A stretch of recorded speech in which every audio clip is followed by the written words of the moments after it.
Welcome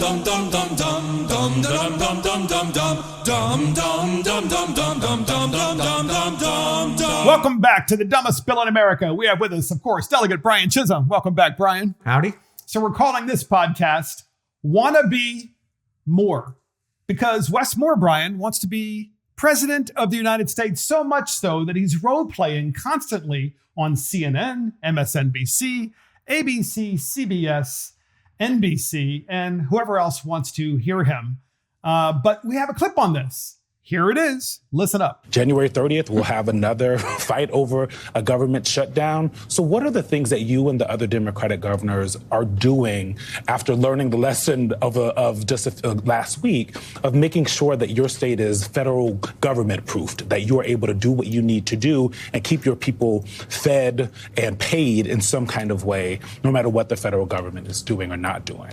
Well, we have seen the relationship between the federal government and our states. It's not that it's been altered.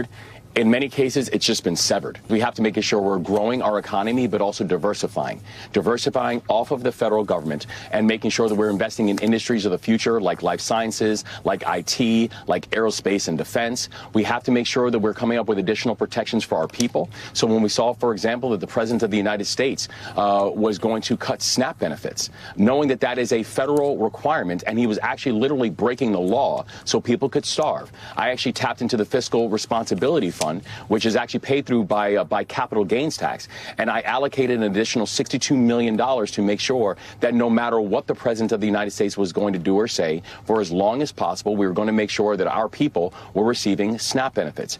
And we're making sure we were coming up with legal challenges at every single turn. You know, we just recently announced another lawsuit. So, Brian, that's Governor Moore, the wannabe president of the United States, basically trying to pretend that he's president of the United States and saying, it's everybody else's fault that Maryland's economy is not doing well. Thoughts? I don't know if he should be referred to as the agitator in chief, or it wasn't in this clip, but he was also famously said when he was asked about President Trump, IDGAF. That's so right. I think he's Governor I'dgaff.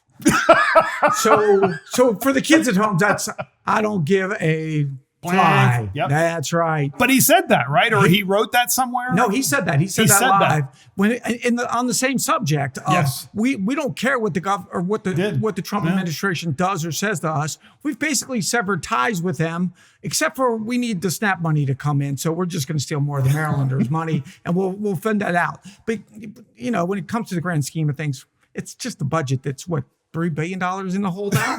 But here's the thing, Brian. The governor of Maryland is basically like the kid that's in your basement who never will leave.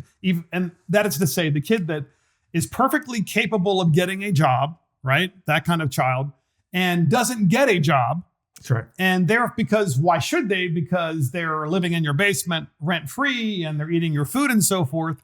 And that's the way the governor governs Maryland. He's like the kid in the president's basement who doesn't want to actually govern the state of Maryland and create independence from the federal government. That's the whole point, right? If you have a strong economy, if you have a vibrant private sector, you don't have to worry about whether you get the FBI building. You don't have to worry about the government, the federal government supporting you. You have to get the people to actually have an opportunity for a better life in your own state and not like push out the private sector, which is what he's done, right? Yeah. Well, I mean, we've well documented the private sector just fleeing out of this state, right? They're just fleeing. Now the government, even the federal government's like, we don't want to be in DC. I mean, we don't want to be in Maryland either. We don't want to be in Maryland either. I mean, it's hard to get rid of anything in the federal government, but we've managed to push out a federal government building. It's crazy to me. And I think that what we're really watching in Governor Moore, and to be honest with you, it's sad to see. He sees Gavin Newsom and his craziness, and he sees Governor Pritzker in Illinois and his craziness getting all the headlines. So he's like, what am I going to do? What am I going to do? What am I going to do to get somebody to pay attention to me? I'm going to go on MSNBC and get their 15 viewers all jacked up and say that I don't want to do anything with President Trump and he's hurting Maryland. There's nobody hurting Maryland more than the man that's commenting on it in the interview. I can't say it better. And that's Wannabe President. See you next time.